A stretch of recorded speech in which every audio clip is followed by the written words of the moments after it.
Welcome, everyone. This is Poker Distilled. Thanks for tuning in. Pete, I have some baggage that I need to shed, some emotional weight that I need to get off my shoulders. So I hope you're in the mood to hear it and to talk about it, because I certainly am. Should I fire up a Twitter space and give you a megaphone? Yes, that's after this. I have nothing to do for the next 15 hours, so that's my plan. Shall we Is to invite just all of our friends around and gossip yeah. about people who aren't Yep. currently there? And then when they show up, we'll be like, "Oh, hey, man, yeah, Come what didn't on. really mean it. It's just that you hurt my feelings." And yeah, we do that after though. What's your trauma? What's happened this week, Melissa? Tell My me. trauma is related to being the victim, and I'm going to use that word because I think it's the appropriate word here, victim of a bluff. And not just one bluff, but two bluffs, and not just your run of the day, mediocre, bluffed on the flop, fold to a third pot size bet. No, bluffed on the river in enormous pots. In my mind, these pots are 10x the normal pot size. In reality, they're probably something like 7x, but ever since this has happened to me, these pots have grown in size in my mind, just as this event has grown in size in my mind. This, there were two sessions, Friday and Saturday, and both sessions I was the victim of crazy bluffs pulled off by insane players. And when I mean insane players, I'm not using that word lightly. These are players who really don't, the way I kind of categorize them is I feel like they don't care about money. Of course they do. Everyone does, but they play like they don't. And so I wanted to bring this to you today, to the podcast, so that we could talk about how to react when we've been the victim of insane bluffs. And let's just be clear. We're not talking about the run-of-the-mill bluffs. Again, we're talking about the big bluffs. How to react, how to think about it, how to recover, how to make sure it doesn't destroy your session. It didn't necessarily destroy my session, but it certainly destroyed my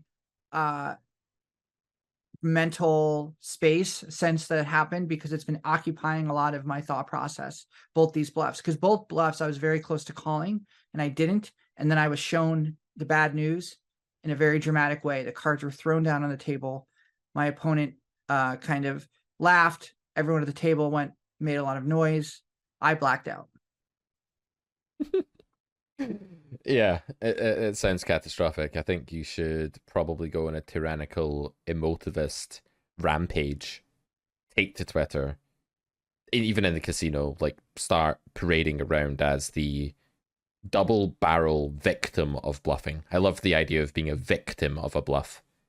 There's some kind of malevolent intent behind Yes. bluffing someone.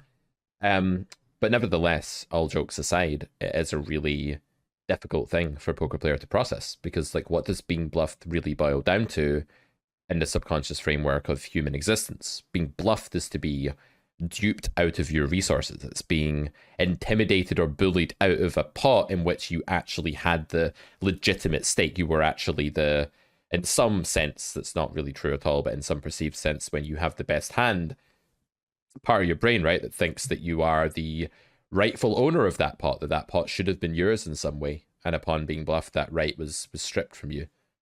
So I think being bluffed represents something quite bad in the state of nature for a human. I always like to go down the Hobbesian route of like, if we were in the state of nature, what would it mean for me to be bluffed? It would be like being defrauded or scammed out of something. You know, it's like, it's a pretty bad idea.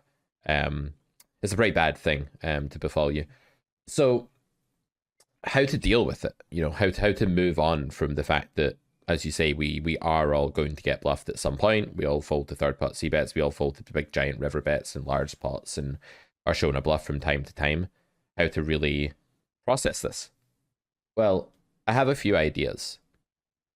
The first idea would be that when you're facing a bet, I think you need to be okay with the idea that you could be being bluffed, and you still need to be able to fold under those circumstances. So it would be a really bad thing if you were to walk away from this double barrel victimization that you've just experienced with the thought that that's it, never again, you know, fool me once, shame on you, fool me twice, shame on me, fool me 3 times. Well, that's just fucking ridiculous. I'm not putting myself through that.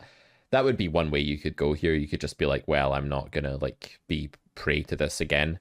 And I think that does happen. I think that people are deeply, some players are deeply not okay with the idea that they could be being bluffed, and they might call even if there's just the slightest chance that they're being bluffed, because losing 90% of the time in a spot where they need 35% equity, let's say they're facing a slight overbet on the river, they need 35% equity to call, losing 80 or 85 or 90% of the time there might actually be emotionally preferable to calling and being bluffed 10 to 15% of the time. Sometimes that can feel more untenable than just paying somebody off.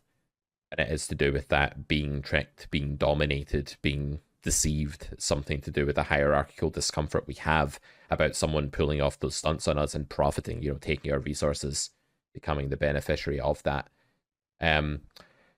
So the first thing to say is that maybe before we make a fold, we need to just be at peace with the idea that we're being bluffed before we fold. Just like when we're about to make a brave call or a brave bluff, we need to be at peace with the fact that it might not work before the money goes in the river. So why don't we start by rewinding to the point where you actually face the bet? You pick one of these two victimizations, whichever one feels most fitting to you.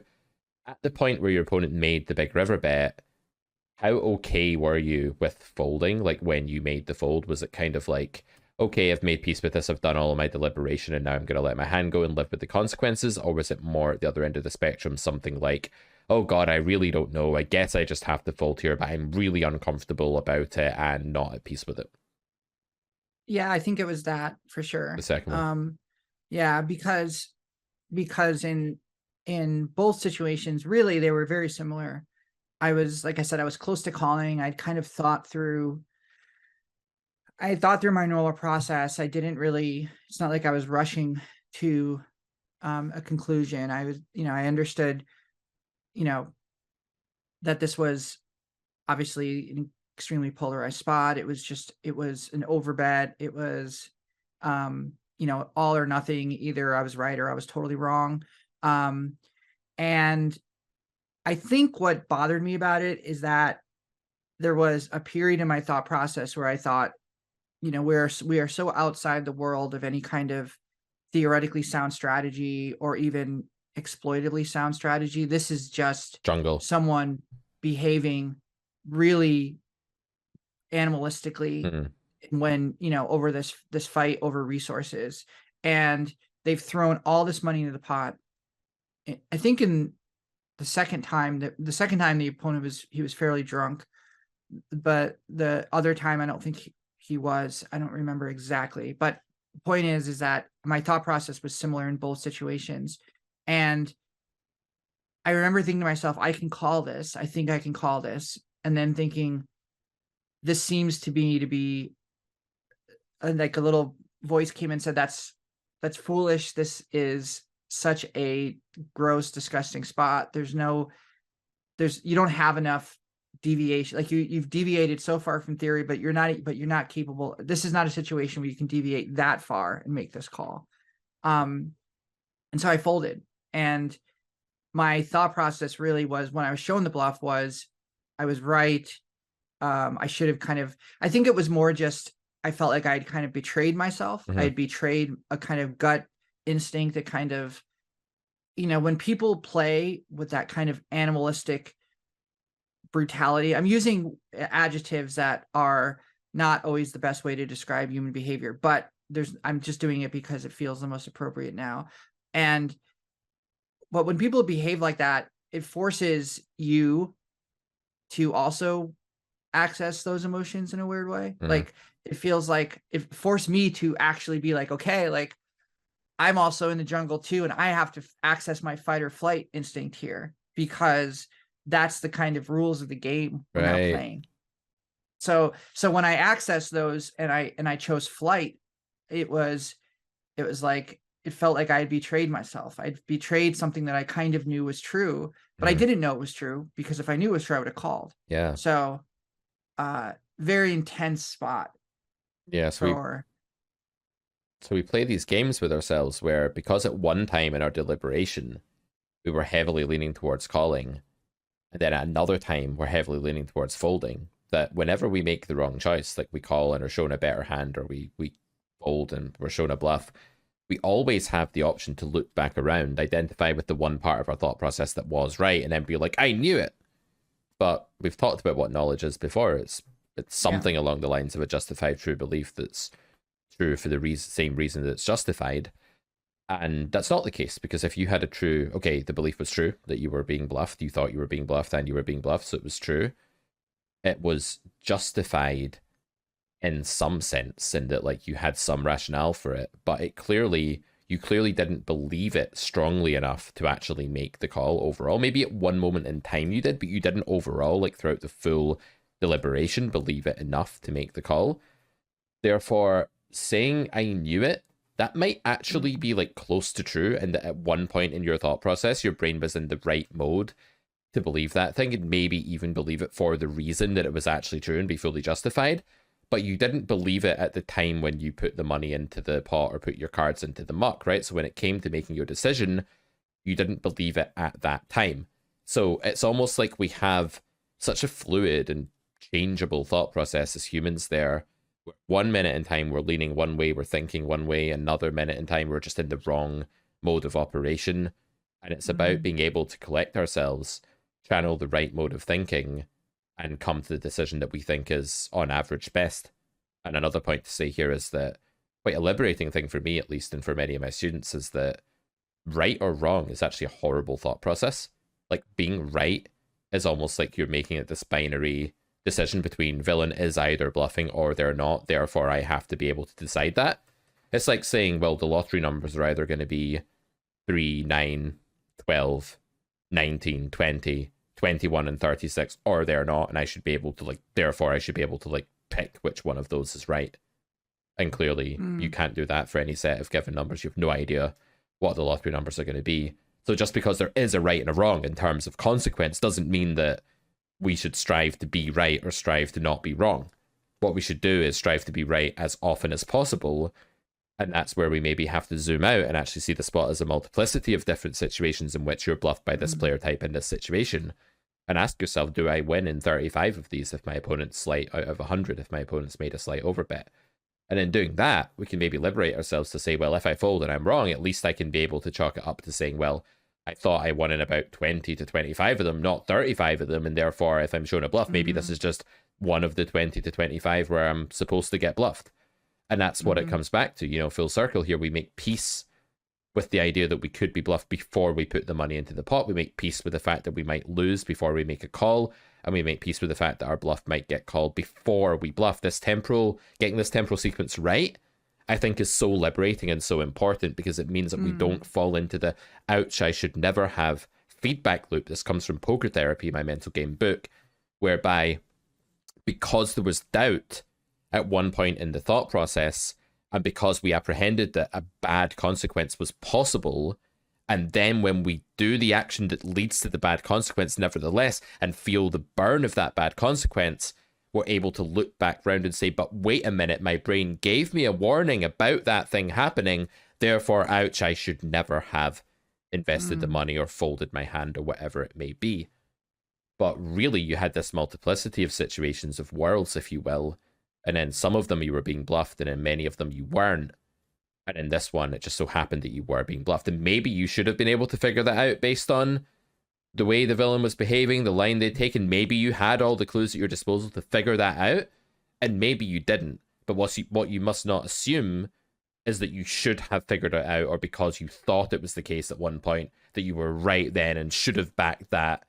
Could be that you were only winning 18% of the time, and when you were thinking that you should call, you were just thinking about one of those 18 out of 100 cases, and that's not enough cases, you know? So I like to zoom out. I like to see it as a multiplicity of different possible events. Just because it is binary, whether you win or lose this one time, doesn't mean that you should set yourself the really harsh job of figuring out whether this is a 1 or a 0. Maybe we do need to just zoom out a bit here.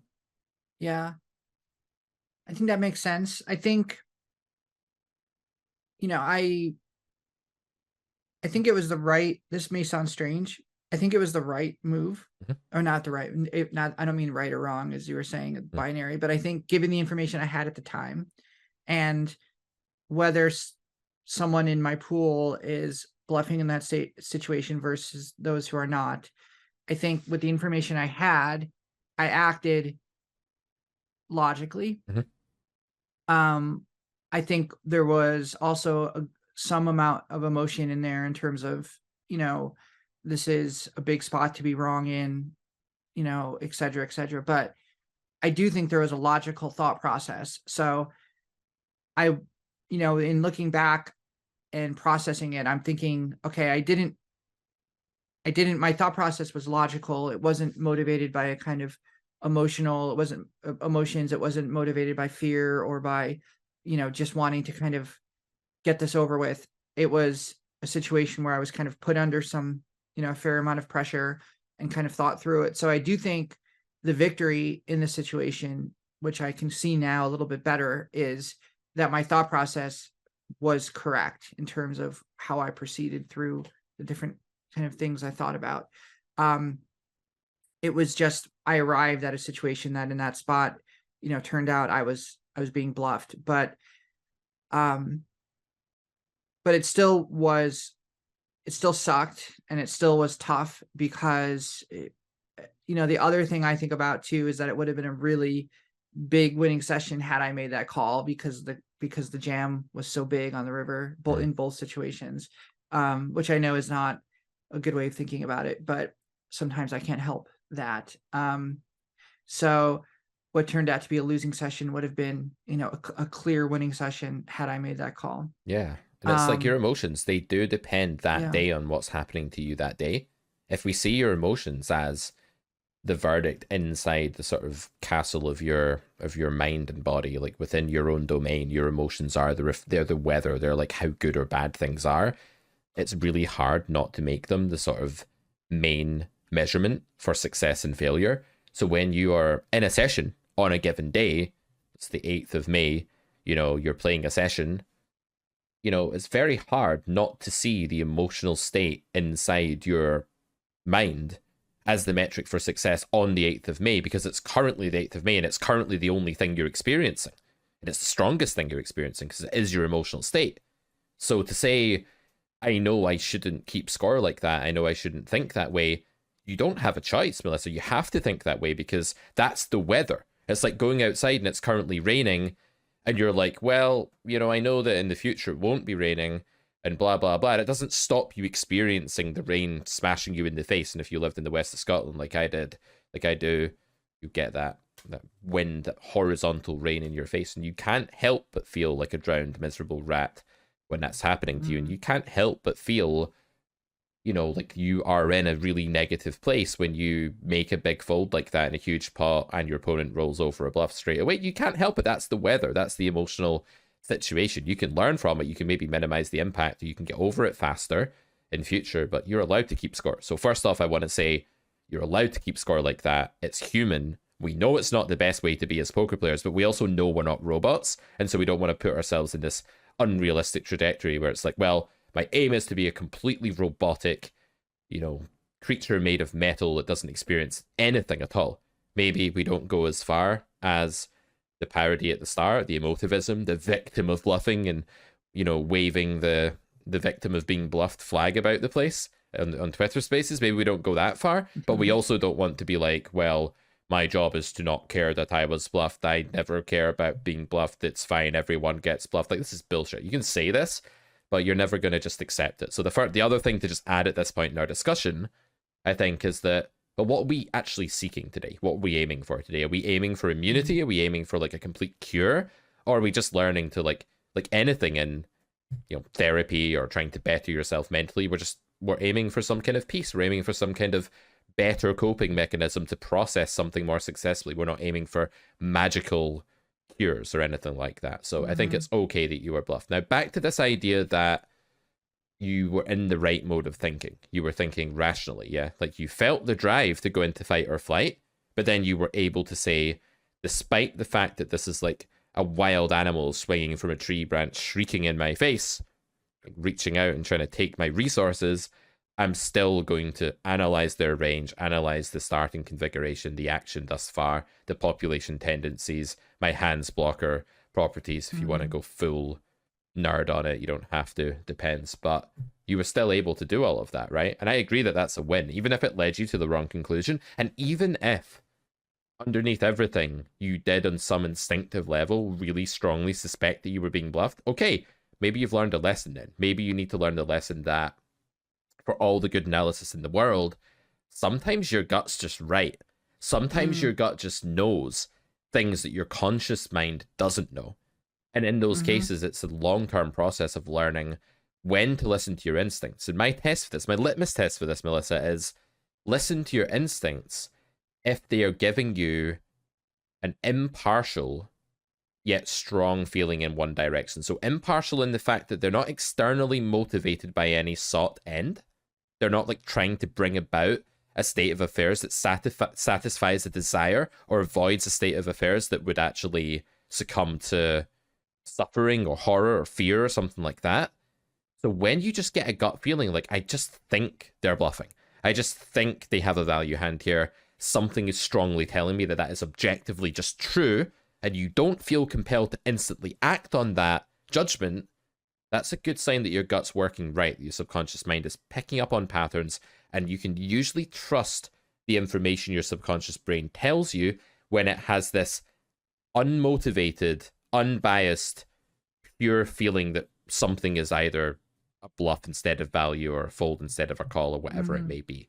Now, the other side of that where you need to be really careful is when you have, again, an emotional response to something, or we have like system 1, system 2, I forget which way round they are in that book, but whatever one is the subconscious system, when you get that response, but it's very strongly linked to a state of affairs that you want to bring into reality. Like, I really want to call and win. I'm really, really craving the feeling of calling and winning and getting one over on this player.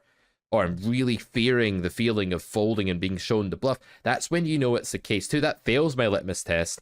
That's when you can actually say, aha, I have a crooked bias thought that's trying to influence my decision to bring about a certain state of affairs or avoid a certain state of affairs.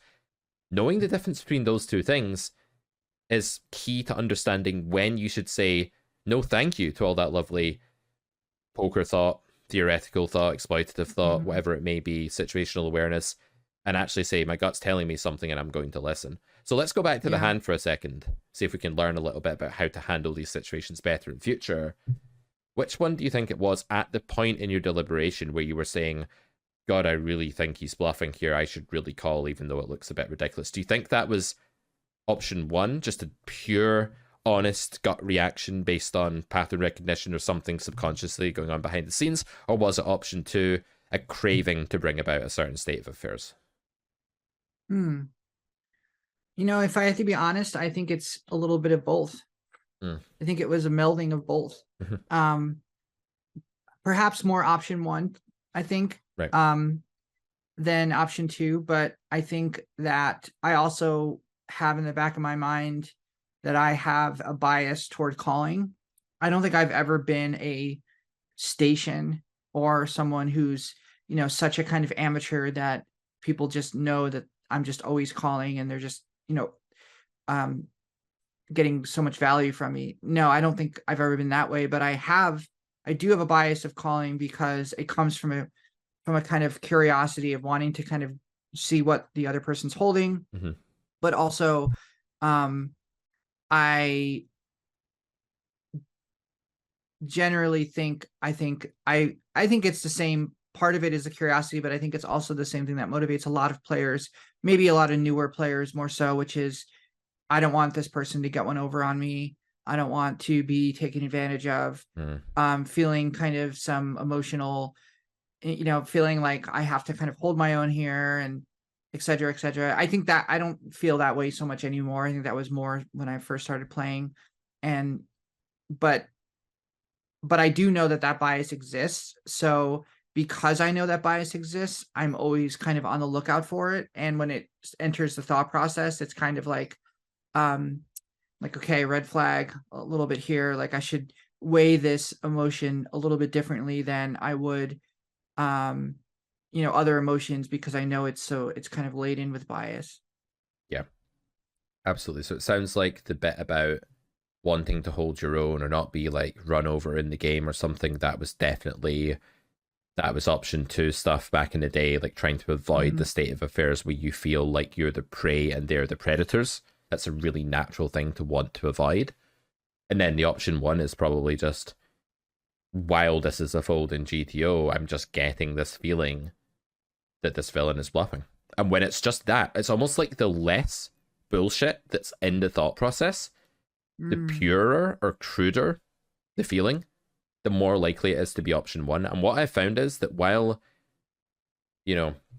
theoretical analysis, let's call this mode 3, right? So we have these 3 modes. We have like pure, honest, like judgment from the gut, from the subconscious mind that something is the case, based on pattern recognition, based on factors that are not being consciously computed, but they're being very powerfully computed behind the scenes, right? So that's mode 1. Then mode 2 is like the biased, crooked, trying to bring about a certain state of affairs thing, fear, desire, etc., desperation. And then mode 3 is pure objective analytics, right?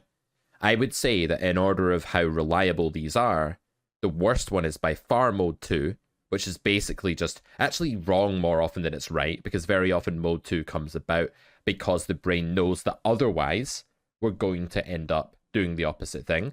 So if you are in a spot where you desperately want to call through fear of being bluffed or fear of having a losing session and just like need to win this pot, your brain's very likely to initiate mode 2 if it knows that mode 1 and mode 3 are likely to lead to you folding. So that I would almost go as far to say that when mode 2 calls the shots, it's not just random or 50-50 whether it gets it right, it's actually crooked in favor of getting it wrong more often than not. And that's pot odds aside. That's not me talking about you need 35%. I mean, like, with pot odds already, taken into account and controlled for, you're still going to be making bad choices more often than good choices with mode 2. Mode 3 is better. Analytics, being a poker player, using your conscious competence, using your brain, that's fantastic. It's a bit time pressured. Sometimes it's a bit messy because you're in a conscious competence mode. You're not able to like piece it together quickly or accurately enough for your own satisfaction. But it's better than mode 2 by far. But mode 1 is the fucking nuts, man. Mode 1 is the holy grail. When you get a pure gut feeling that something is right, it's right really often, in my experience. When I think I'm going to win here, and I've had it more recently because I've been ramping up the volume again. I've been playing my bankroll challenge. It's fucking cliche, the guy that plays the bankroll challenge. But I'm doing this for the Carrot Corner content library that's coming your way September 2023. Subtle plug. And what I found as I put in a bit more volume again is I'm starting to make calls on the river where the second before I make the call, I go, I've won here. And it's not even like a desperate thing. It's all like, oh, I think you're bluffing, man. I'm going to man up and beat you. It's not even like that. It's just like, I've won here. I fucking won. And I press the call button and win. Like every time I have that feeling, I pretty much win. It's so hard to get that for folding, though. Do you know how hard it is to get that I'm going to fold with extreme conviction and certainty and I know I'm making a good fold? It's so hard to get that because you don't get to see their cards usually. You don't get to see that you made the right choice. So anyway, long story short, it sounds like in this example for you, you did mode 3 mostly in your deliberation. Your mode 1 started to kick in and it started to say, this guy's probably bluffing here actually. Then your mode 2 kicked in, and because your mode 2 was in there, it made you distrust mode 1 when you were in mode 3. It made you say, I'm not listening to mode 1 because it's too similar to mode 2, and you hadn't run the litmus test to see if you were dealing with a true case of mode 1, just pure beam of light telling you what to do, or whether it was the clawing, manipulative desperation of mode 2. They can sound similar, and I get it, man. I don't want to like listen to mode 1 either if it might be mode 2. I don't want that horrible stationary. My mode 2 is a stationary fucker. He's a real imposter. He just wants to like invent reasons to call and punt off stacks, and I don't want to be for a second giving that guy an inch because I know he'll take a mile. So I totally get shutting out all of the intuitions because at least mode 3 is honest and analytical and safe. It's not as powerful as mode 1, but it's not a total degenerate dickhead like mode 2. So I get shutting out both mode 1 and 2 because mode 2 is too much of a parasite to be let into the picture. It makes a ton of sense. I get it. Yeah. And I think, going back to mode 1, that kind of beam of light, that is really powerful because I think that what that is it's a very old evolutionary instinct we have to kind of sniff out and be aware of when we're being tricked Mhm. or hustled, if you will, or lied to. So I think, obviously some people are better than this at this than others, but I do think all of us have this instinct where like, you just naturally know when someone's full of shit. Yep. So like if, away from the poker table, if someone's, coming to you and saying, inventing the story, or maybe this happens with a partner or a friend where, they're being dishonest to you. I think most people, especially if you really know someone, you can pick up on that and you understand when that person's being dishonest. And Mhm. even if you don't know someone, I had a situation where I was over the weekend, I was at a restaurant having lunch, and I remember like I had a conversation with the woman who was working behind the counter, and I was like asking her, it was a neighborhood in the city I live in that I haven't been to in a long time. And I was asking her like, oh, like, there's a lot of changes around here. Like I didn't notice that these new like apartment complexes have gone up. She just kind of went into this long story about how like the people that were, the developers are so bad because this used to be a park and da da da. And they're not thinking about the community and this and that. And I remember like getting like 30 seconds into listening to her and thinking to myself, this woman's like full of shit. This woman's like very politically motivated activist kind of person, a very common type in the city where I live, especially among like kind of younger people. Like she had no idea what she was talking about, but she spoke with such authority that, to maybe her circle of friends or maybe the people that she's used to talking to,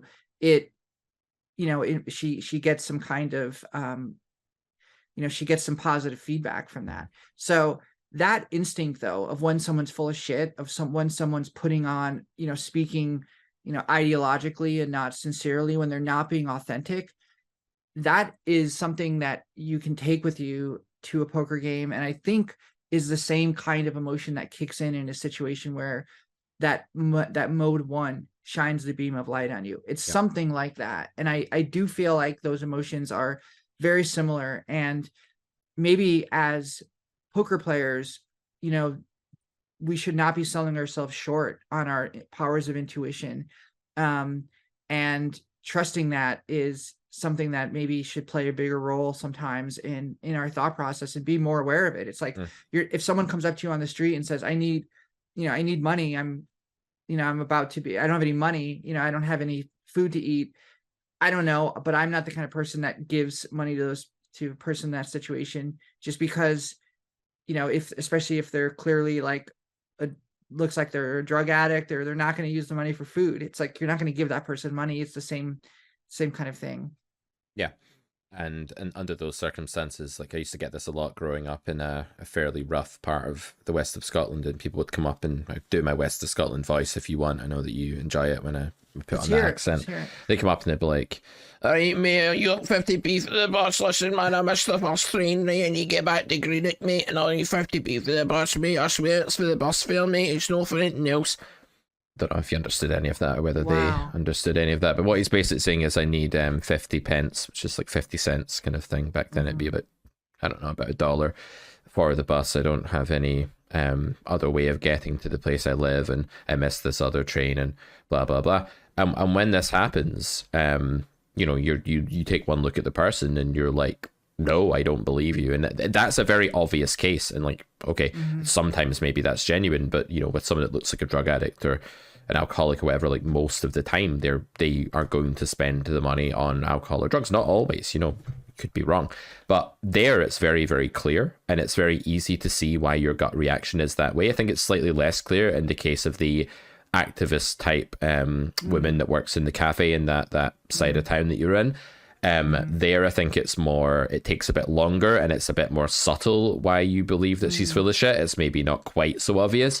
And then in the case of being bluffed in the river, it's actually so complicated and so like difficult to put into words that you can't even explain it. It's just like, I think I'm being bluffed here. And it's like that game I was telling you about last week on the show called Werewolf, where I'm quite a good villager because I just have a really good mode 1. I just always had a really good mode 1. So when I'm playing a game of Werewolf and my friend sat across the table from me saying I'm not a wolf and I think they're a wolf, I just can't shake the feeling.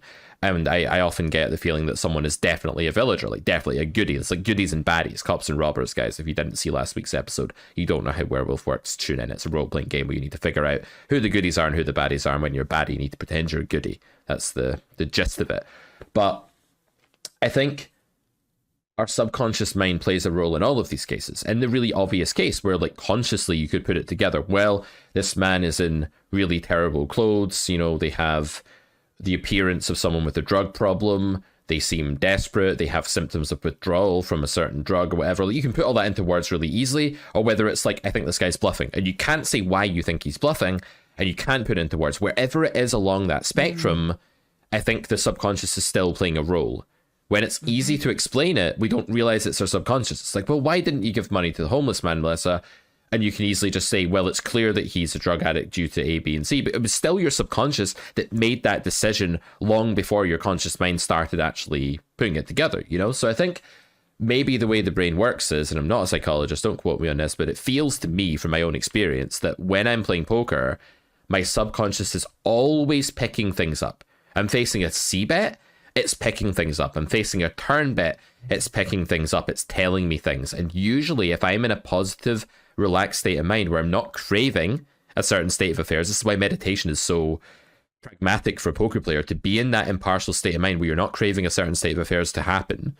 It allows you to get the beam of light, the mode 1, without feeling like there's anything wrong with it, and then you can trust it. And to me, that's what pure intuitive poker is. It's when you're in such a peaceful, stoic, calm place that your beam of light is coming in and you can see it coming in, and when there's something useful, your mode 3 can take it and be like, cool, I'll add that to my analysis that I'm already doing. And mode 2 is just nowhere to be seen. So I think part of this discussion as well, it goes way beyond just like facing bets that might be bluffs or being bluffed. It's also just about, how do I get into the optimal state to play poker? How do I have mode 3 and mode 1 working together in tandem, working together harmoniously?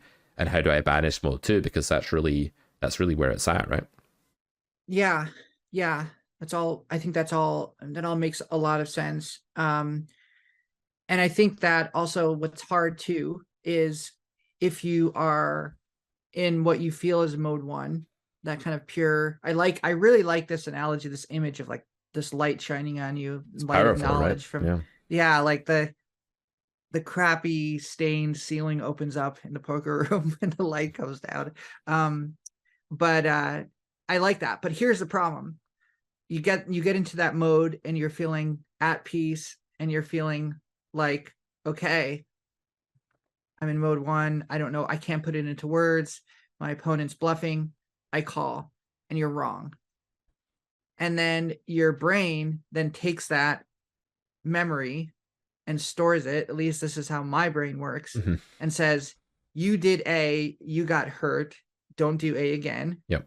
We've talked about this kind of, learned response, kind of how the brain works. It's like if something causes you pain, you don't do it more than once. But how do we then take that memory, that situation where mode 1 betrayed us, where the light that shone down on us was not the right light, it was the light from hell?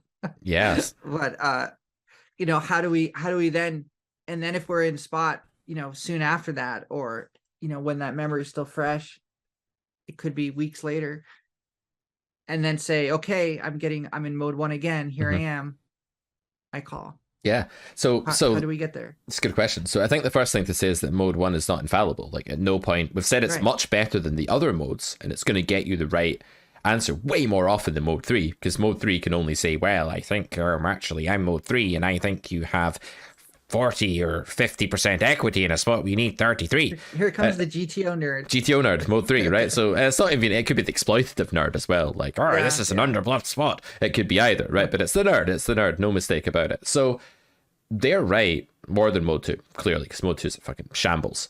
But they're not right that often. Like, that voice is still just like doing the best it can with percentages. It's very zoomed out. It's very much like, if you call greater than over 1 million trials, you'll do well. Mode 1 is so much better because it's like going to be right like 95% of the time or 90% of the time, which is absurdly high. It's way more powerful than any of the analytical stuff when you get that read, you get that timing tell online or that feeling. But it's still not 100%. We still have to Right. zoom out and say mode 1 is really good when it's working at being right like 90 or 85% of the time or something like that. And that should be good enough for us. So if you stop Yeah. using mode 1 when you get burned by a subconscious thought process, there are a couple of things that could be happening. The first is that you're actually worried that mode 1 was mode 2 and you don't trust you don't trust your mode 3 to be able to distinguish between mode 1 and mode 2. And that's a problem. You need to get better at the litmus test. You need to really go back and reflect on which mode you were in. And that's a valid concern, right? If you have that concern, it's worth investigating which mode you were in. Was it actually mode 2? If it was mode 1 and you're still really confident that you were in mode 1 and now you want to doubt it, it's because you're thinking in binary and you're not zooming out enough. You're not seeing that mode 1 gets you the right verdict 87% of the time, and that should be incredible, and that's way more than any other mode could ever get you, not even close. You're looking for it to give you a 100% verdict. You're saying, well, mode 1, if you're like a beam of holy light from the heavens, then you need to be right all the time because you're perfect and you're godly and you're in some sense like completely infallible. And then if you're betrayed by mode 1, maybe there's the sense that you're being betrayed by God. You've been betrayed by something that was supposed to be completely pure. And now we start questioning the existence of God. Now we have this whole, well, how can a mode that is so omnipotent and omniscient and benevolent ever lead to an evil verdict, right? We have this whole problem of evil thing coming up. And the problem is that you were duped into this binary view of mode 1 because it is kind of otherworldly, because it is a sixth sense. You've decided that it has to be completely infallible, that it's like soul reading, it's clairvoyance. So how could it ever be wrong? It's actually not clairvoyance. It's a very powerful decision-making, information processing mode, but it's still processing information just like mode 2 and mode 3 are. If we think about the transit of information from the outside world into your brain and then back out again, with mode 3, you have this very slow, deliberate sort of traffic jam of information. You're picking stuff out, you're taking in little bits, just whatever the feeble conscious mind can process, you're churning it back out in the form of a decision. Yeah, it's decent, but it's never going to be that great. If you think about mode 2, it's grabbing information, twisting and manipulating it, throwing it back out in a horrible direction. It's evil, it's horrible, it's chaotic, it's bad. And if you think about mode 1, it's taking really great information really quickly and throwing it back out again. But even then, there are outlier cases. All mode 1 can do is preside over the majority of cases. It's taking pattern recognition. You're not an omnipotent deity. You don't just know what's going on. It's not actually a sixth sense. What it is a combination of memory that's basically storing information, data from all the other normal 5 natural senses, and then spitting out a verdict with it. And why wouldn't that be infallible? Because the other senses are infallible, aren't infallible. Why would we have to expect that to be right 100% of the time? It's just a way more efficient, way more streamlined version of mode 3. And mode 3 is really fallible, right? Mode 3 is really dicey at times. So yeah, we're putting too much expectation on mode 1 when we reject it just because it was wrong once or wrong twice. We have to have compassion towards our own subconscious, our own gut. We have to say, I hear you, I believe you, yet I understand that sometimes you get it wrong because you're still human. You're not actually otherworldly, even if you may seem like you're really mysterious and you're a beam of magical light. You're not actually. You're mortal, just like me, because you're a part of me. So I forgive you the times you're wrong. Yeah. I'm gonna start a job as a psychic, and then when I get it wrong, tell people like I'm not infallible. I don't know, like I don't know what you're expecting here. But I think, what was I gonna say? I think that is so true, and I think with mode 1, the problem is too, and there's a really good book about this that I'm forgetting what the name is, the title of the book is, but essentially it's a nonfiction book, and it's about how we're wired evolutionarily to remember bad outcomes and disregard good outcomes. So like, for instance, and this is so true for me in poker, I can make a really good call and then, and drag the pot and feel good about it in the moment and move on. And then I can get bluffed which one am I going to remember 2 weeks later? Mm-hmm. The bluff. Yep. And this is like even this past weekend, in these 2 sessions that we're talking about, there were other hands in those sessions where I made good calls and I was right. And I was in that mode 1. And I recognize that now. And at the time, obviously I wasn't calling it mode 1, but I definitely was acting in a kind of intuitive, subconscious, that kind of, that with that kind of knowledge or that kind of feeling, gut instinct. Mm-hmm. And I was right. I can't tell you what those hands are. I mean, maybe if I really thought about it, I could go back and like tell you, okay, this is that hand, but I probably couldn't tell you the sequence of cards that were on the board. Yep. I probably couldn't tell you the bet size that I called.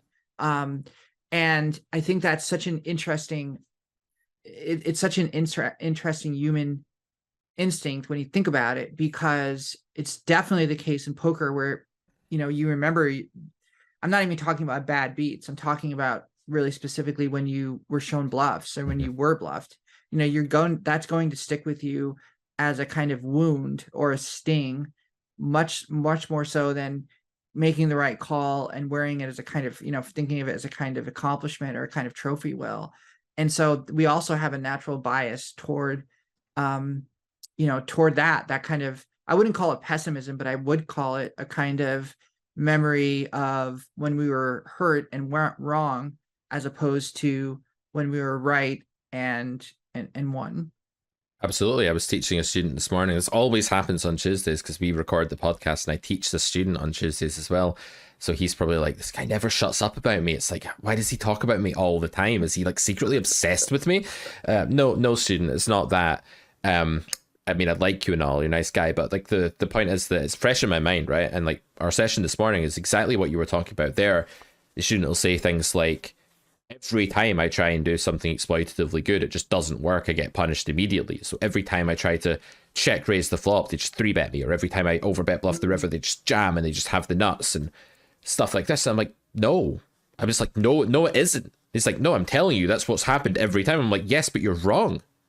Like, that's your selective memory. It's like, well, I know you can have selective memory, but it really feels like, I'm like, yeah, but let's go through your hands. Let's look at all the times you check raise. So look, that one worked, that one worked, that one worked, that one worked, that one worked. You've forgotten all of them because memory is amazing. Memory can actually be controlled by mode 2. Mode 2 is such a desperate, clawing little wreck of a person that they will put everything aside for survival. Because here's the main thing that matters here, Melissa. Being duped out of your resources causes death in the state of nature. Having your food, being tricked for your food, causes death. Having extra food that you don't currently need doesn't prevent death to half the extent, because food is perishable mainly, right? And has been in the state of nature. But being tricked out of your food causes death. And mode 2 is all about death. It's morbid, it's obsessed with chaos and decay, it's obsessed with the avoidance of those things. So, of course, we naturally just store the painful things. We can't help it. But the more awareness we have of it, the better we can do. I had another 2 points there as well. Oh, yeah. So now I come to this point, which is actually really exciting for me right now because it reflects like where I am in my journey. Like, your poker journey, it goes on and on. It's always just an upward trajectory, or at least you want it to be. No matter how experienced you get, you always want to keep climbing the poker mountain, right? And I don't know if you've seen the video I made called I'm Cured, and it has like me in the thumbnail with like holy light coming down. It's like really analogous actually to what we've been talking about today. Yeah. No more RNG. No more RNG, and not because mixing is impermissible, and not because you aren't sometimes indifferent, and not because using an RNG to choose between C-bet and check in a sport where you can play roughly equal amounts of each is bad a priori. It's not bad per se at all. The problem is mode. The modality of thought. The problem is that there has to be a mode. If you're not in mode 1 or 2, you're in mode 3. If you're not in mode 1 or 3, you're in 2. You see where this is going, right? So when I used the RNG, pushed me so deeply into mode 3, I lost touch entirely with mode 1. Entirely.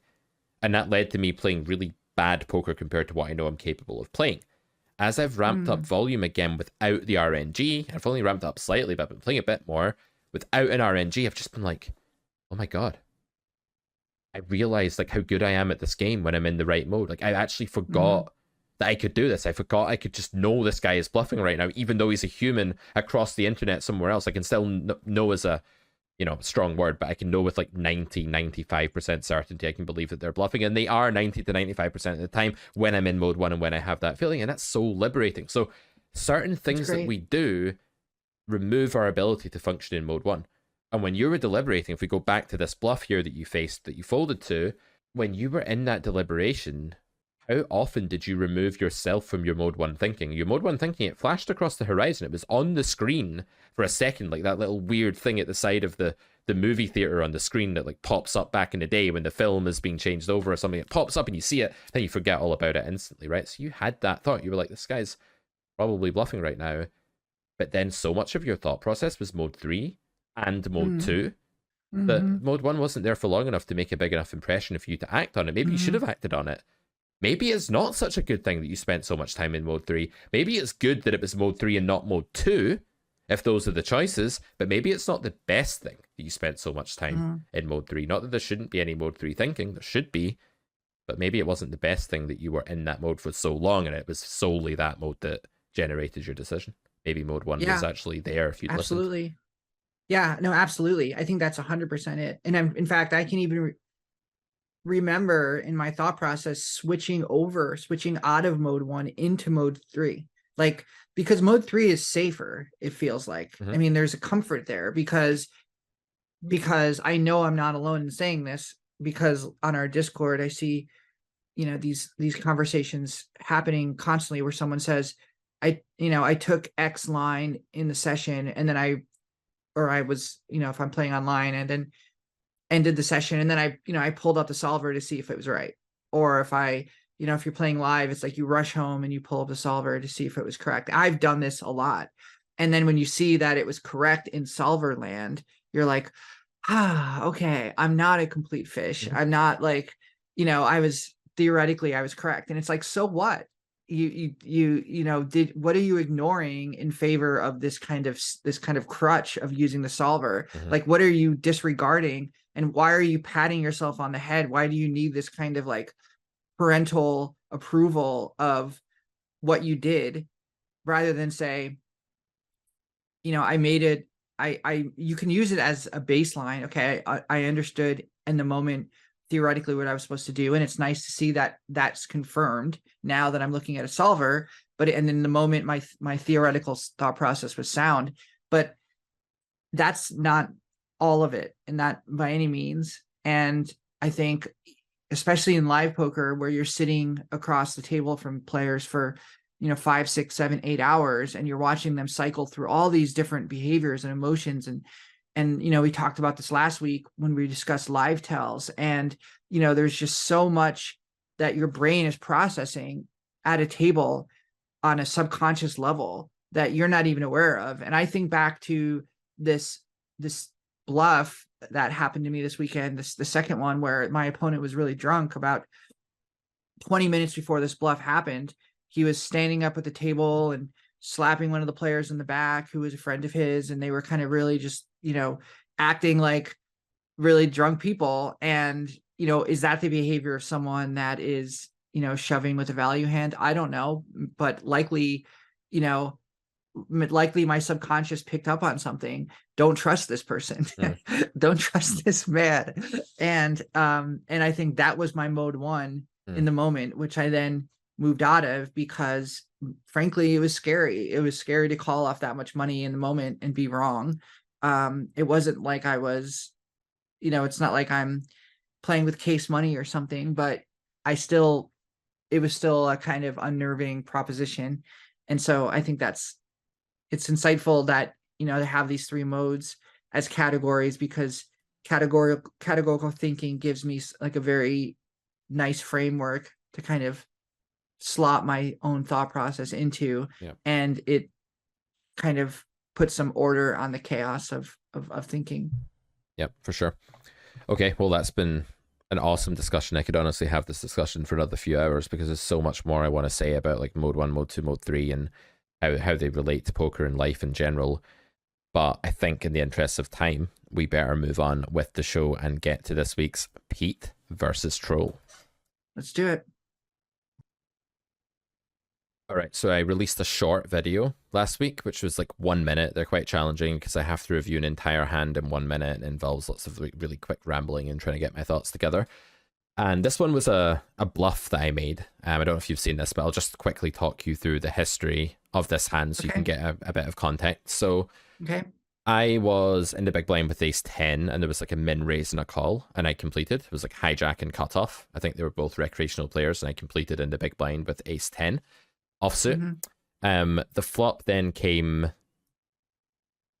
So the flop comes 9, 10, 7 with 2 hearts, and we have the ace of hearts. So we flopped top pair and the backdoor flush draw, and we check, and it checks through. So turn is the 8 of hearts, so it's now 10, 9, 7, 8 with 3 hearts. We have top pair and the nut flush draw now.